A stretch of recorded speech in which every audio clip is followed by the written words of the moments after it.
যে ইমাম সত্য বলেছিল, শেখ সালেহ বিন মোহাম্মদ আল তালিব। মক্কার কাবা শরীফ এই পৃথিবীর সবচেয়ে পবিত্র স্থান, যেখানে লাখো মুসল্লি চোখের জল ফেলেন।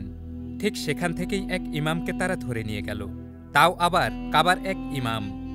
ভাবুন তো, কার এত বড় সাহস? কারা কাবার ইমামকে সবার সামনে ধরে নিয়ে গেল?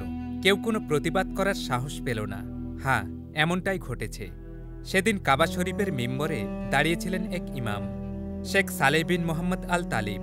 তিনি শুধু ইমাম নন, একজন বিচারক, একজন আলেম, আর সবচেয়ে বড় কথা, একজন মানুষ যিনি অন্যায়কে ভয় পাননি। তার খুতবা ছিল সোজা, নির্মল, সত্যের মতো ধারালো। সালটা ছিল 2018, এক শুক্রবার। যে সমাজ বিনোদনের নামে হারামকে বৈধ করছে, যে সরকার আল্লাহর সীমারেখা মুছে দিচ্ছে, তারা একদিন আল্লাহর দরবারে দাঁড়াবে। ইমাম শেখ সালেহ কাবার মিম্বরে দাঁড়িয়ে এমনই এক খুতবা দিলেন, যেখানে তিনি তীব্রভাবে সমালোচনা করলেন সৌদি সরকারের, যারা সৌদি সমাজে মুক্ত বিনোদন, নারী পুরুষের অবাধ মেলামেশাকে নরমাল করে দিয়েছে, ইসলামী নৈতিকতাকে ক্ষয় করে ফেলেছে। তিনি কোনো নাম বলেননি, কিন্তু সবাই বুঝেছিল এই খুতবা আসলে ক্ষমতার ঠিক কেন্দ্রে ছোড়া একটি তীর, আর সেই তীরের আঘাতে খেপে গেলেন যুবরাজ মোহাম্মদ বিন সালমান। সেই খুতবা দেওয়ার পরেই ইমাম শেখ সালেহকে গ্রেপ্তার করা হয়। কোনো আদালত নয়, কোনো প্রমাণ নয়, শুধু একটি অভিযোগ। তিনি অতিরিক্ত নৈতিক হয়েছেন, তিনি অতিরিক্ত সাহসী হয়েছেন, তিনি অতিরিক্ত সত্য বলেছেন। সৌদি সরকার তাকে 10 বছরের কারাদণ্ড দেয়। বন্দিশালায় হতভাগা এই ইমামের 7 বছর কেটে যায়, পায়ে শেকলের বেড়ি আর মুখে নীরবতা। তার কোনো প্রকাশ্য বিচার হয়নি, কিন্তু তার নীরবতা আজ হয়ে উঠেছে হাজারো মুসলমানের প্রতিরোধের প্রতীক।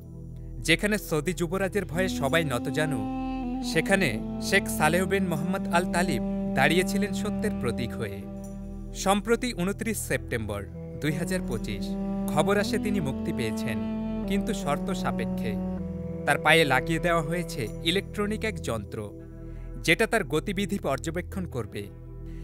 গৃহবন্দী অবস্থায় এখন তাকে কাটাতে হবে আরও 3টি বছর। এ যেন স্বাধীনতার আড়ালে এক নতুন কারাগার। কারণ তার কণ্ঠ এখনও সৌদি সরকার ভয় পায়। সত্য বলাই ইমানের অঙ্গ, এটাই তিনি বলেছিলেন। ইতিহাসে অনেক ইমাম ছিলেন, কেউ ছিলেন নরম, কেউ ছিলেন নীরব, কিন্তু শেখ সালেহ, তিনি ছিলেন সেই ইমাম যিনি তার বন্দিদশাকে তার খুতবা বানিয়েছেন। সত্যের জন্য যে কণ্ঠ কারাগারে গিয়েছিল, আজ সেই কণ্ঠই হয়ে উঠেছে এক জাতির বিবেক। যে ইমাম সত্য বলে, তাকে কারাগারে বন্দী করা গেলেও তার সত্যকে কখনোই বন্দী করা যায় না। শেখ সালেহ বিন মোহাম্মদ আল তালিব, আপনি একা দাঁড়িয়ে থাকা এক সাহসের প্রতীক।